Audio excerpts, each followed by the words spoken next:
మాజీ ప్రధాని మన్మోహన్ సింగ్ కు భారతరత్న ఇవ్వాలని తెలంగాణ అసెంబ్లీ తీర్మానం చేసి కేంద్రానికి పంపింది.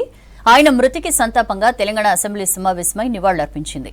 మన్మోహన్ సింగ్ దేశానికి చేసిన సేవల్ని కొనియాడారు నేతలు. త్వరలో ఆయన విగ్రహాన్ని పెడతామని, స్కిల్స్ వర్సిటీకి మన్మోహన్ సింగ్ పేరు పెడతామని ప్రభుత్వం ప్రకటించగా, మన్మోహన్ తరహాలోనే పీవీ స్మారక చిహ్నం ఏర్పాటు చేసేలా కేంద్రంపై ఒత్తిడి తేవాలని విపక్షాలు డిమాండ్ చేశాయి.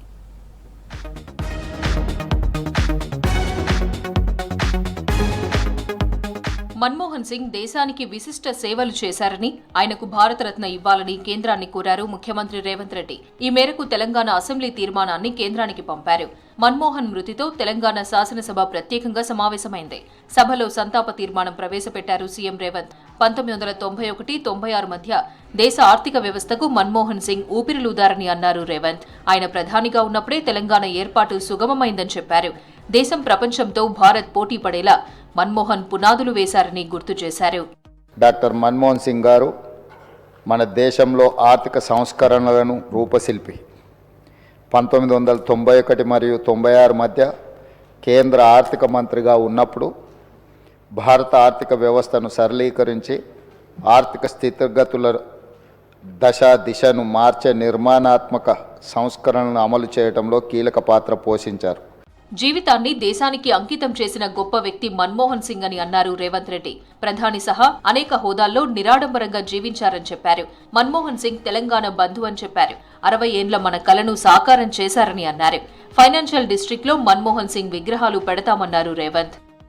డాక్టర్ మన్మోహన్ సింగ్ గారు ఈ దేశానికి మాజీ ప్రధాని, మాజీ ఆర్థిక మంత్రి, మాజీ ఆర్బీఐ గవర్నర్, కానీ తెలంగాణకు మాత్రం ఆత్మ బంధువు. ఎందుకంటే 60 ఏళ్ల తెలంగాణ కళను సాకారం చేసిన నాయకుడు, ప్రధానమంత్రి హోదాలో తెలంగాణకు రాష్ట్ర హోదా కల్పించిన గొప్ప మానవతావాది. తెలంగాణలో ఆయన అనుబంధం విడదీయలేనిది, రాష్ట్రం ఉన్నంత వరకు మర్చిపోలేనిది. ఈ రాష్ట్రానికి పురుడు పోసిన డాక్టర్గా మన్మోహన్ సింగ్ గారిని తెలంగాణ సమాజం ఎప్పటికీ గుండెల్లో పెట్టుకుంటుంది. సరళీకృత ఆర్థిక విధానాలతో దేశాన్ని బలమైన శక్తిగా మన్మోహన్ సింగ్ మార్చారని గుర్తు చేశారు డిప్యూటీ సీఎం భట్టి విక్రమార్క. అసమానతలు, సామాజిక పరిస్థితి అర్థం చేసుకుని చట్టాల ద్వారా ప్రజల్లో ధైర్యం నింపారన్నారు. పాలనాపరమైన అంశాలను సామాన్యుడు తెలుసుకునేలా 2005లో ఆర్టీఐ చట్టం తెచ్చారని చెప్పారు. ఉపాధి హామీ పథకంతో దేశం గతినే మార్చేశారని అన్నారు. ఈ దేశంలో రైతులు పెట్టుబడి కోసం వారు తీసుకున్నటువంటి రుణాలు భారమై అవి కట్టలేక డెట్ ట్రాప్లో పడుతున్నటువంటి పరిస్థితిని అర్థం చేసుకొని దేశవ్యాప్తంగా మొట్టమొదటిసారి రైతులు తీసుకున్నటువంటి రుణాన్ని మాఫీ చేసినటువంటి మొట్టమొదటి ప్రధాని కూడా డాక్టర్ మన్మోహన్ సింగ్ గారు. మన్మోహన్ సిద్ధాంతాలతో దేశంలో నలుమూలలా మార్పులొచ్చాయని చెప్పారు మాజీ మంత్రి KTR. Simple living, high thinking అనే మాటలకు మన్మోహన్ సింగ్ పర్యాయపదమని అన్నారు. మన్మోహన్ కు ఢిల్లీలో దక్కిన గౌరవం పీవీకి దక్కలేదన్నారు కేటీఆర్. ఎందుకంటే ఢిల్లీలో అందరు ప్రధానమంత్రులకు మెమోరియల్ ఉంది అధ్యక్ష, కానీ ఒక్క పీవీ గారికి లేదు. అదొక రకంగా మనకు అవమానం, మనకు తీరని లోటు. కాబట్టి ఈ తీర్మానంతో పాటు దాన్ని కూడా జతపరిచి పంపించినట్టయితే తప్పకుండా వారిని కూడా, ఎందుకంటే మన్మోహన్ గారిని రాజకీయాల్లోకి తెచ్చిందే పీవీ గారు, అట్లాంటి పీవీ గారికి కూడా ఒక మెమోరియల్ ఏర్పాటు చేయాలని శాసనసభ ఏకగ్రీవ తీర్మానం చేస్తే మన గౌరవం కూడా పెరుగుతుంది, మన సభ గౌరవం కూడా పెరుగుతుందనే మాట కూడా తెలియజేస్తూ ఆర్డినెన్స్ కాపీలను రాహుల్ చింపి మన్మోహన్ సింగ్ ను అవమానించారని ఆరోపించారు మాజీ మంత్రి హరీష్ రావు. ఢిల్లీలో పీవీ స్మారక స్తూపం ఎందుకు కట్టలేదని మన్మోహన్ సంతాప తీర్మానం సందర్భంగా సభలో ప్రశ్నించారు. హరీష్ విమర్శలపై కౌంటర్ ఇచ్చారు మంత్రి పొన్నం ప్రభాకర్. ప్రొఫెసర్ జయశంకర్, కొండా లక్ష్మణ్ బాపూజీ, ఆలె నరేంద్ర, దేశిని చినమల్లయ్యలను కేసీఆర్ సర్కార్ ఏ విధంగా గౌరవించిందో తెలంగాణ ప్రజలందరికీ తెలుసన్నారు పొన్నం. అంటే ఒక ప్రధానమంత్రిగా మన్మోహన్ సింగ్ గారు ఆయన కేబినెట్ నిర్ణయం తీసుకుంటే రాహుల్ గాంధీ గారు ఆర్డినెన్స్ కాపీలు చింపేస్తారు. కానీ అలాంటి సందర్భంలో కూడా ఆయన ఎంత లాయలిస్టు అని నేను చెప్పడానికి ప్రయత్నం చేస్తున్నా అంటే, కేంద్ర మంత్రి మండలి తీసుకునే నిర్ణయాన్ని రాహుల్ గాంధీ గారు బహిరంగంగా తప్పుపట్టిన మన్మోహన్ సింగ్ గారు మౌన మునిగానే ఉన్నారు తప్ప నోరు తెరవలేదు. వారు ప్రధానమంత్రి దేశానికి చేసిన సేవలు మాట్లాడడానికి పరిమితమై ఒకరోజు సభ పెట్టుకున్నాము. మీరు ఎక్కడెక్కడో సబ్జెక్ట్ డిబేట్ అయిపోయేదో మాట్లాడితే ఎట్లా అధ్యక్ష? మీరు దయచేసి ఇవన్నీ కూడా అనవసరం సబ్జెక్ట్ కాకుండా వారు సీనియర్ శాసనసభ్యులతో మహేశ్వర గారు మాట్లాడుతుంటే పక్కకేదో చెప్తా ఉన్నాడు. ఇవన్నీ జయశంకర్ గారికి ఏం గౌరవం దొరికింది, దేశిని మల్లయ్యకి ఏం గౌరవం దొరికింది, లేకపోతే పక్కన నరేంద్రకి ఏం దొరికింది, కొండా లక్ష్మణ్ బాబూజీకి ఏం దొరికింది మేము అడుగుతున్నాం అధ్యక్ష. ఇప్పుడు అవన్నీ అవసరం లేదు అధ్యక్ష. తగిన గౌరవం ఇచ్చి మన్మోహన్ సింగ్ కు కేంద్రం అంత్యక్రియలు నిర్వహించిందన్నారు. బీజేఎల్పీ నేత ఏలేటి పీవీని కాంగ్రెస్ దారుణంగా అవమానించిందని చెప్పారు. తెలుగు వ్యక్తికి భారతరత్న ఇచ్చింది బీజేపీనన్నారు.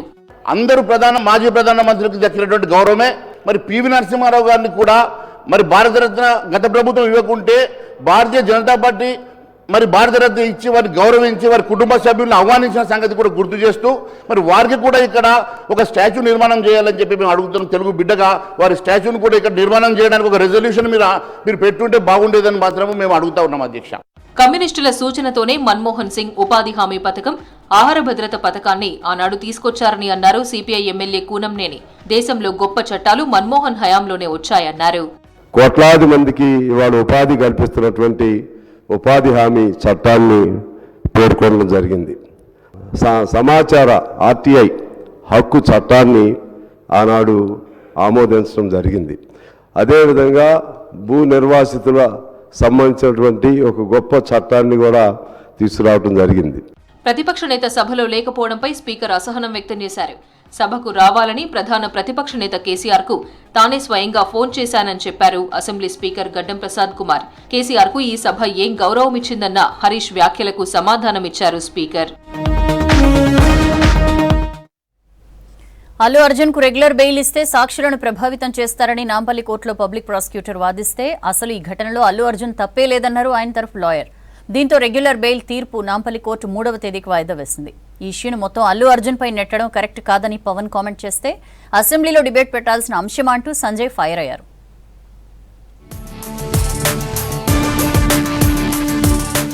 సంజా థియేటర్ ఘటన కేసులో అల్లు అర్జున్ రెగ్యులర్ బెయిల్ తీర్పును నాంపల్లి కోర్టు ఈ నెల 3వ తేదీకి వాయిదా వేసింది. సంజా థియేటర్ ఘటనలో అల్లు అర్జున్ కి సంబంధం లేదని ఆయన తరపు లాయర్లు వాదించారు. సెక్షన్ 105 బన్నీకి వర్తించదన్నారు. ఇప్పటికే హైకోర్టు మధ్యంతర బెయిల్ ఇచ్చిన విషయాన్ని గుర్తు చేశారు. రెగ్యులర్ బెయిల్ మంజూరు చేయాలని కోరారు. అల్లు అర్జున్ రావడంతోనే తొక్కిసలాట జరిగిందని మరోవైపు పబ్లిక్ ప్రాసిక్యూటర్ వాదించారు. బెయిల్ ఇస్తే సాక్షులను ప్రభావితం చేస్తారన్నారు. అల్లు అర్జున్ బెయిల్ పిటిషన్ ను కొట్టేయాలని కోరారు. ఇరుపక్షాల వాదనలు విన్న కోర్టు తీర్పును 3వ తేదీకి వాయిదా వేసింది. అల్లు అర్జున్ వ్యవహారంలో గోటితో పోయేదాన్ని గొడ్డల దాకా తెచ్చారని, ఈ వివాదంలో సీఎం రేవంత్ ను తప్పు పట్టలేమని తెలిపారు AP deputy CM Pawan Kalyan. చట్టం అందరికీ సమానమేనన్నారు పవన్ కళ్యాణ్. అల్లు అర్జున్ తరపున బాధితురాలి ఇంటికి ఎవరో ఒకరు వెళ్లి ఉంటే బాగుండేదన్నారు పవన్. సినిమా అంటే టీం అందరూ భాగస్వామ్యం ఉండాలని, ఇక్కడ అల్లు అర్జున్ ను ఒక్కడిని దోషిగా మార్చారని, ఇది కరెక్ట్ కాదన్నారు పవన్. అండ్ ఆల్సో బికాజ్ మీరు బ్లేమింగ్ వన్ యాక్ట్, ఒక హీరోని బ్లేమ్ చేయడం రైట్ కాదు.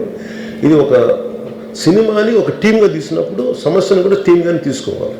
కానీ ఇక్కడ సమస్య ఏం చేశారంటే మొత్తం హీరో మీద పెట్టేశారు అండ్ ఒంటరి వ్యక్తిని చేశారు. అది నాకు కరెక్ట్ అనిపించింది. 6 గ్యారెంటీలపై డైవర్ట్ చేసేందుకే అల్లు అర్జున్ ఇష్యూ తెరపైకి తెచ్చారని అన్నారు కేంద్ర మంత్రి బండి సంజయ్.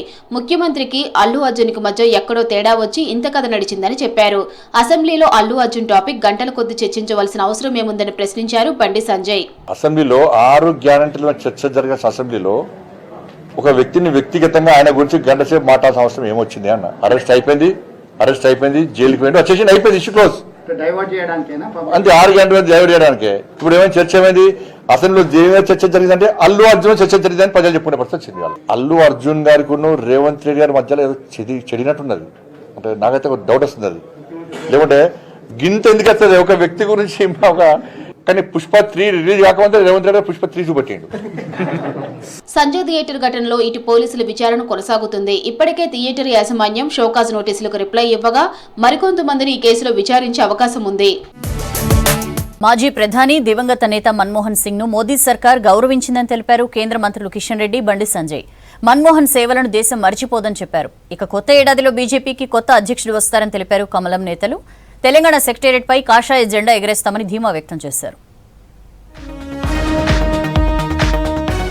మాజీ ప్రధాని మన్మోహన్ సింగ్ సేవలను దేశం మరిచిపోదన్నారు కేంద్ర మంత్రి కిషన్ రెడ్డి. మోదీ ప్రభుత్వం వాజ్పేయి తరహాలోనే మన్మోహన్ సింగ్ ను గౌరవించిందని తెలిపారు. మన్మోహన్ మరణించిన 3 గంటల్లోనే స్మారక నిర్మాణం చేయాలని కేంద్ర ప్రభుత్వం నిర్ణయం తీసుకుందన్నారు. ప్రణబ్ ముఖర్జీ పీవీని కాంగ్రెస్ అవమానించిందని ఆరోపించారు కిషన్ రెడ్డి. ఇది కాంగ్రెస్ పార్టీ యొక్క సంస్కార హీనానికి అద్దం పడతా ఉందని మనం చేస్తాము. వారు వాజ్పేయి గారికి ఏ రకంగానైతే వారి యొక్క స్మారక కేంద్ర నిర్మాణం చేయడం జరిగిందో అదేవిధంగా మన్మోహన్ సింగ్ గారు కూడా చేయాలని చెప్పి వారు స్వర్గస్థులైనటువంటి 3 గంటల లోపే నిర్ణయం తీసుకోవడం జరిగింది. అందరికి సంబంధించి కూడా ట్రస్ట్ల ద్వారానే ఈ యొక్క స్మారక కేంద్రాలు నిర్వహించాము. ఈ యొక్క స్మారక కేంద్రాన్ని భారత ప్రభుత్వం నిర్మాణం చేస్తున్న విషయం కూడా చెప్పడం జరిగింది. రాష్ట్రంలో అక్కడక్కడ ఉన్న భూసేకరణ సమస్యలను ప్రభుత్వం త్వరగా పరిష్కరించాలన్నారు కేంద్ర మంత్రి Kishan Reddy. Regional ring road కోసం 3 ఏళ్లుగా తాము కృషి చేస్తున్నామన్నారు. పార్లమెంట్ ఎన్నికల్లో బీఆర్ఎస్ కు ప్రజలు బుద్ధి చెప్పినా తీరు మారడం లేదన్నారు కిషన్ రెడ్డి. జనవరిలో బీజేపీ రాష్ట్ర కేంద్ర కమిటీలకు కొత్త అధ్యక్షులు వస్తారని తెలిపారు. నరేంద్ర మోడీ గారు తెలంగాణ అభివృద్ధి పట్ల చిత్తశుద్ధి ఉన్నారు కాబట్టి ఈ ప్రాజెక్ట్ అన్ని కూడా కేంద్ర ప్రభుత్వం మంజూరు చేస్తుంది. పెద్ద ఎత్తున నిధులు ఇస్తా ఉన్నది. 8 లక్షల కోట్ల రూపాయలు గత 10 సంవత్సరాల్లో ఖర్చు పెట్టాం. భవిష్యత్తులో కూడా ఇదే విధానంగా తెలంగాణ అభివృద్ధి కోసం అంకిత భావంతో పనిచేస్తాం. ప్రోయాక్టివ్గా ముందుకెళ్లి రైతులతో చర్చించి రైతాంగ సమస్యలు పరిష్కారం చేసినట్లయితే ఏదైతే కేంద్ర ప్రభుత్వం ప్రకటించిందో ఈ యొక్క టెండర్ ప్రక్రియ దాన్ని మరింతగా వేగవంతంగా పూర్తి చేయడానికి అవకాశం ఉంటుంది. కాబట్టి టీఆర్ఎస్ నాయకులు మాట్లాడుతున్నటువంటి విషయాల పట్ల పెద్దగా స్పందించాల్సిన అవసరం లేదు. కాంట్రాక్టర్లకు దోపిడీకి కారణం బీఆర్ఎస్ పార్టీ. పీవీకి జరిగిన అన్యాయమే మన్మోహన్ సింగ్ కు జరిగిందన్నారు కేంద్ర మంత్రి బండి సంజయ్. తెలంగాణ ఇచ్చిన క్రెడిట్ ను కాంగ్రెస్ మన్మోహన్ కు దక్కనివ్వలేదని ఆరోపించారు. మన్మోహన్ బతికి ఉన్నప్పుడు భారతరత్న కోసం కాంగ్రెస్ ఎందుకు డిమాండ్ చేయలేదని ప్రశ్నించారు సంజయ్. బాబాసాహెబ్ అంబేద్కర్ కు ఎందుకు భారతరత్న కాంగ్రెస్ పార్టీ సమాధానం చెప్పాలి. ఫస్ట్ నెహ్రూకి ఇచ్చుకున్నారు, ఇందిరాగాంధీకి ఇచ్చుకున్నారు. బాబాసాహెబ్ అంబేద్కర్ స్ఫూర్తి తెలుసుకొని పంచతీర్థాల పేరుతోని నరేంద్ర మోడీ ప్రభుత్వం ఏర్పడిన వాటిని రాహుల్ గాంధీ ఎందుకు సందర్శిస్తున్నారో చెప్పాలి. ఢిల్లీలో అంత్యక్రియలు చేస్తామని స్పందించింది కాబట్టి ఇలా కాంగ్రెస్ పార్టీ మన్మోహన్ సింగ్ గారి అంతకెళ్ళి చేసే అవకాశం ఇచ్చింది ఢిల్లీలో. లేకుండా ఇసుకపోయి ఇంకొకరు ఎదురాలు. సంక్రాంతి తర్వాత బీజేపీకి ఉరికించే అధ్యక్షుడు వస్తున్నాడని తెలిపారు బీజేపీ ఎమ్మెల్యే రాకేష్ రెడ్డి. బాహుబలి 1 లో అధ్యక్షుడికి 3 ఏళ్లు టైం ఇస్తామని, మంచిగా ఇస్తేనే బాహుబలి 2 లోకి తీసుకుంటామని సెటైరికల్ గా చెప్పారు. తెలంగాణ సెక్రటరియట్ పై కాషాయ జెండా ఎగరవేస్తామని తెలిపారు. వచ్చే ఎన్నికల్లో నల్గొండ, వరంగల్, ఖమ్మం జిల్లాల ఇన్ఛార్జ్ కావాలని అడుగుతున్నానని, తనకు అవకాశం ఇస్తే 18 మంది ఎమ్మెల్యేలను గెలిపించుకుంటా అన్నారు Rakesh Reddy. Assembly media point లో చిట్చాట్ చేశారు రాకేష్ రెడ్డి. రాజులు రాచరికానికి వ్యతిరేకంగా పోరాడిన చరిత్ర కమ్యూనిస్టులదన్నారు సిపిఐ జాతీయ కార్యదర్శి డి రాజా. నల్గొండ జిల్లా కేంద్రంలో ఎన్జీ కాలేజ్ గ్రౌండ్స్ లో నిర్వహించిన సిపిఐ శతాబ్ది ఉత్సవాల వేడుకలకు ఆయన హాజరయ్యారు. భారతదేశ చరిత్రకు కమ్యూనిస్టులకు విడదీయరాని సంబంధం ఉందన్నారు రాష్ట్ర కార్యదర్శి ఎమ్మెల్యే కూనంనేని సాంబశివరావు.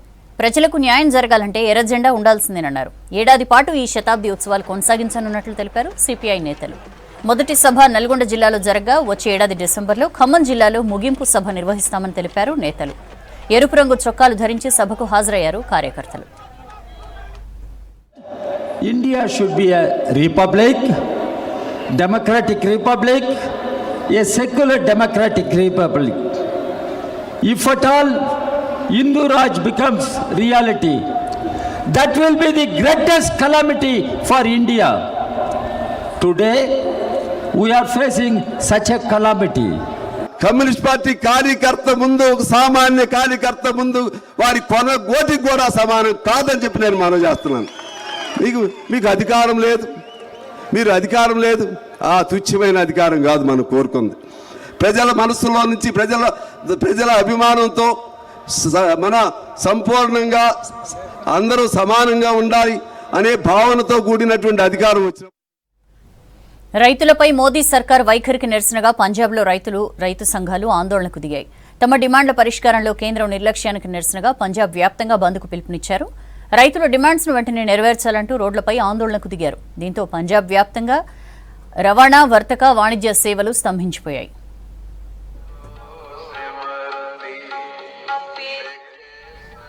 పంజాబ్లో కిసాన్ మజ్దూర్ మోర్చా, సంయుక్త కిసాన్ మోర్చా ఆధ్వర్యంలో బంద్ జరుగుతోంది. కేంద్రం తీరుకు వ్యతిరేకంగా రైతులు పెద్ద ఎత్తున రోడ్లపైకి వచ్చి బంద్లో పాల్గొంటున్నారు. దీంతో వాణిజ్య, వ్యాపార, విద్యా సంస్థలు మూతపడ్డాయి. అమృత్సర్లోని గోల్డెన్ గేట్, బటిండాలోని Rampura Phul, Kurali road, toll plaza, Lalru సమీపంలోని అంబాలా ఢిల్లీ హైవే సహా కీలక మార్గాలను దిగ్బంధించారు రైతులు.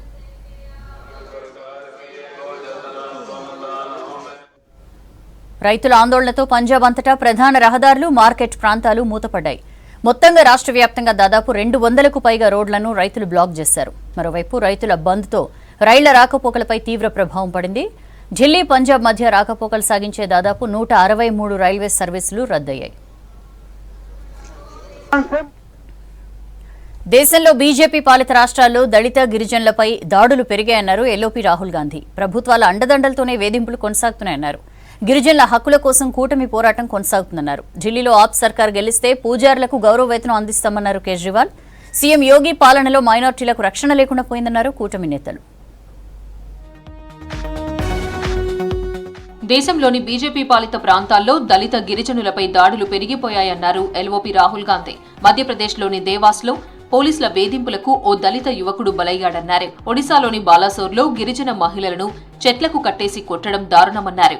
బీజేపీ ప్రభుత్వాల మద్దతు లేకుండా ఇలాంటి ఘటనలు సాధ్యం కావన్నారు కాంగ్రెస్ నేత ప్రియాంక గాంధీ. దళిత గిరిజనుల హక్కులపై జరుగుతున్న దాడులను సహించేది లేదన్నారు. వారికి రాజ్యాంగం కల్పించిన హక్కుల రక్షణ కోసం పోరాడదామంటూ ట్వీట్ చేశారు. ఢిల్లీ అసెంబ్లీ ఎన్నికల్లో గెలిపే లక్ష్యంగా ఆప్ కొత్త స్కీమ్లు ప్రకటిస్తోంది. తాము గెలిస్తే ఆలయాలు, గురుద్వారాల్లో పనిచేసే పూజారులకు గౌరవ వేతనం అందిస్తామన్నారు ఆప్ చీఫ్ కేజ్రీవాల్. నెలకు 18,000 రూపాయలు వేతనంగా అందిస్తామన్నారు. మన సంస్కృతి సంప్రదాయాలను భవిష్యత్తు తరాలకు అందించడంలో పూజారులు కీలక పాత్ర పోషిస్తున్నారన్నారు. ఈ స్కీమ్ రిజిస్ట్రేషన్ రేపటి నుంచే ప్రారంభమవుతుందని చెప్పారు. ఆప్ సంక్షేమ పథకాలకు బీజేపీ అడ్డంకిగా మారుతోందన్నారు కేజ్రీవాల్. पुजारी ग्रंथी सम्मान योजना, इस योजना के तहत मंदिरों में पुजारियों को और गुरुद्वारे में ग्रंथियों को हर महीने सम्मान राशि देने का प्रावधान है. लगभग 18,000 रुपये महीना इनको सम्मान राशि दी जाएगी हमारी सरकार बनने पर. సీఎం యోగి పాలనలో ముస్లిం మైనారిటీలకు రక్షణ లేదన్నారు ఎంఐఎం చీఫ్ అసదుద్దీన్ ఓవైసీ. సంభాల్లో మసీదుకు ఎదురుగా పోలీసుల అవుట్ పోస్టు నిర్మించాల్సిన అవసరం ఏంటని ప్రశ్నించారు. పోలీస్ అవుట్ పోస్టు నిర్మాణంపై ఉన్న శ్రద్ధ స్కూళ్లు, కాలేజీలు, దవాఖానాలు నిర్మించడంపై ఎందుకు లేదని ప్రశ్నించారు. ప్రజల మధ్య విద్వేషాలు రెచ్చగొట్టి రాజకీయ లబ్ధి పొందడమే బీజేపీ లక్ష్యమన్నారు Owaisi. By creating a suspicion that no, these Muslims areas have to be monitored by CCTV, by police outposts. But what about the killings of those 5 innocent Muslims? Who's responsible for that? So this creation of police outposts is nothing but strengthening suspicion among the Muslims, creating an hate atmosphere for Muslims. That is what, unfortunately, the Uttar Pradesh BJP government is doing, which I condemn it. బీహార్లో BPSC board అవినీతిపై CM Nitish వెంటనే స్పందించాలన్నారు Jan Suraaj party chief Prashanth Kishore. పోటీ పరీక్షల ప్రశ్నపత్రం లీకేజీపై ఆందోళన చేస్తున్న అభ్యర్థులకు మద్దతు ప్రకటించారు. శాంతియుతంగా ఆందోళన చేస్తున్న విద్యార్థులపై పోలీసుల లాఠీచార్జ్ ని తీవ్రంగా ఖండించారు. దీనికి నిరసనగా జనవరి 2వ తేదీ నుంచి ఆమరణ నిరాహార దీక్ష చేయనున్నట్లు తెలిపారు ప్రశాంత్ కిషోర్. लफंगई करने नहीं आए हैं, मैं चाहता हूं और छात्र ये चाहते हैं कि उनका रास्ता निकले. तो सारे बच्चों पर जो आपराधिक मुकदमे लगाए गए हैं उसको वापस लिए जाएं. और अंतिम और एक महत्वपूर्ण बात, जिन पदाधिकारियों ने पिछले 2 बार से लाठी चार्ज करने का ऑर्डर दिया है, जिन्होंने बच्चों पर बर्बरतापूर्ण लाठी चार्ज किया है, उन पर कार्रवाई हो. और 2 जनवरी से अगर ये मामला नहीं निपटा तो मैं स्वयं इनडिफिनिट यहाँ पर धरने पर खुद बैठूंगा इन बच्चों के समर्थन में. తమిళనాడులోని అన్నా యూనివర్సిటీలో విద్యార్థినిపై లైంగిక దాడిని ఖండించారు తమిళ వెట్రి కజిగం చీఫ్ సినీ నటుడు విజయ్. నిందితుడికి చట్ట ప్రకారం కఠిన శిక్ష పడేలా ప్రభుత్వం చర్యలు తీసుకోవాలన్నారు. ఈ మేరకు తమిళనాడు గవర్నర్ ఆర్ఎన్ రవిని కలిసి వినతి పత్రం అందజేశారు. రాష్ట్రంలో మళ్లీ ఇలాంటి ఘటనలు జరగకుండా చూడాలన్నారు విజయ్. మెల్బోర్న్ టెస్టులో టీమిండియాపై 184 పరుగుల తేడాతో ఆస్ట్రేలియా ఘన విజయం సాధించింది. 340 పరుగుల లక్ష్య ఛేదనలో 155 పరుగులకే భారత్ కుప్పకూలింది. ఆసీస్ టెయిలెండర్లు ఆడినంతసేపైనా భారత స్టార్ ప్లేయర్స్ క్రీజ్లో నిలవలేకపోయారు. ఈ పరాజయంతో వరల్డ్ టెస్ట్ ఛాంపియన్షిప్లో భారత్ ఫైనల్ ఆశలు గల్లంతయ్యాయి. బౌలింగ్, బ్యాటింగ్లో రాణించిన Aussies captain man of the మ్యాచ్గా నిలిచాడు.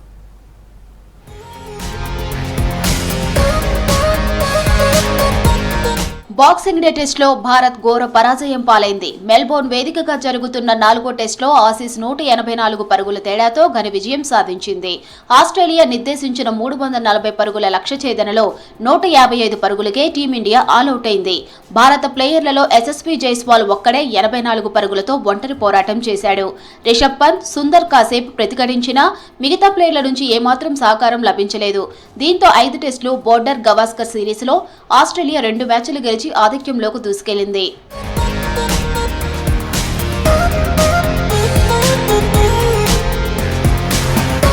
చివరి రోజు 340 పరుగుల లక్ష్యంతో సెకండ్ ఇన్నింగ్స్ ప్రారంభించింది టీమిండియా. ఫామ్ లో లేని opener Rohit Sharma flop show కొనసాగింది. పరుగులు చేయడానికి తీవ్రంగా ఇబ్బంది పడ్డ రోహిత్ 9 పరుగులు చేసి పెవిలియన్ చేరాడు. ఫస్ట్ డౌన్ లో వచ్చిన రాహుల్ను కమిన్స్ డకౌట్ వెనక్కి పంపాడు. ఆ తర్వాత విరాట్ కోహ్లీ అనవసర షాట్ కు ప్రయత్నించి ఎప్పటిలాగే అవుట్ అయ్యాడు. దీంతో 33 పరుగులకు 3 వికెట్లు కోల్పోయి కష్టాల్లో పడింది భారత్.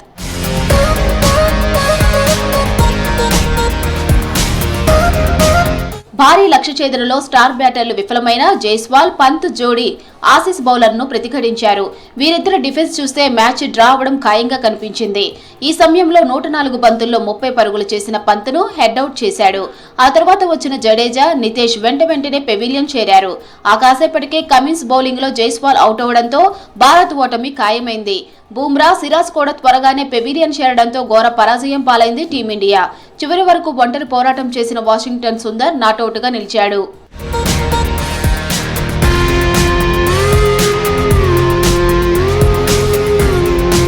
బాక్సింగ్ డే టెస్ట్ లో ఫస్ట్ డే నుంచి ఆసీస్ ఆధిపత్యమే కొనసాగింది. తొలి ఇన్నింగ్స్ లో 474 పరుగుల భారీ స్కోర్ చేసింది ఆస్ట్రేలియా. స్టీవ్ స్మిత్ సెంచరీతో రాణించగా టాప్ ఆర్డర్ బ్యాటర్లంతా హాఫ్ సెంచరీలు చేశారు. భారత్ ఫస్ట్ ఇన్నింగ్స్ లో 369 పరుగులకు కుప్పకూలింది. టీమిండియా ఫస్ట్ ఇన్నింగ్స్ లో నితీష్ సెంచరీ, జైస్వాల్ హాఫ్ సెంచరీతో ఆదుకున్నప్పటికీ ఆస్ట్రేలియాకు భారీ ఆధిక్యం లభించింది. భారత్ బౌలర్లో బూమ్రా మినహా ఒక్క బౌలర్ ఆసీస్ బ్యాటర్లను ఇబ్బంది పెట్టలేకపోయారు. ఆస్ట్రేలియా రెండో ఇన్నింగ్స్ లో 234 పరుగులు చేసింది. టీమిండియా 155 రన్స్కే కుప్పకూలింది.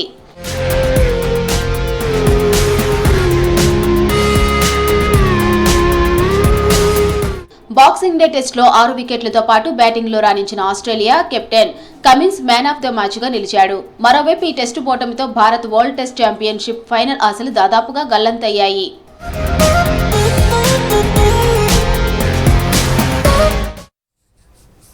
That's all for now. Stay tuned.